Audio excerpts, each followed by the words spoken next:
Takže zdar, dneska tady máme podcast a tady je Miky. Zdar. A Matouš. Zjar. Jak se máte? Dobrý. Jarinovsky. Aha, no, tak to je taky možnost. Řekněte nám top 3 největší downy z Bezděrovic. Takže na prvním je určitě Bošek. Na druhým bych dal asi Matouše. A na třetího bych dal Jáchyma. Tak, teď ty. No, jestli se tam počítá Burian, tak na první Buriana, druhý Bošek a třetí Jáchym. Dobře. Takže další otázka, kterou nám dal Anonym. Čím myjete nádobí? No, tak za mě ho myje myčka, no.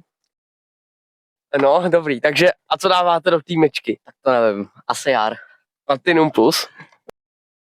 No a co ty? No, Jar Platinum Plus. Taky. No. Co vás momentálně nejvíc baví?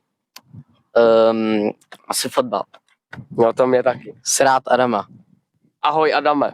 A teď nám vyjmenujete top 5 z Blatné. Tak nejdřív ty, Miky. Takže na první bych dal Kusíka, na druhý bych dal Týmáka, na třetí Štěpána, čtvrtý místo bych dal Sašu, jelikož je to golman, a na pátý Johnnyho.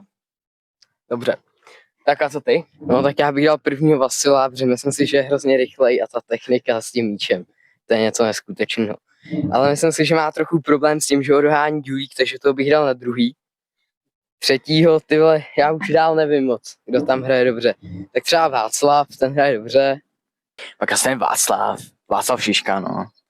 Čtvrtý, no, ty. Tak jo.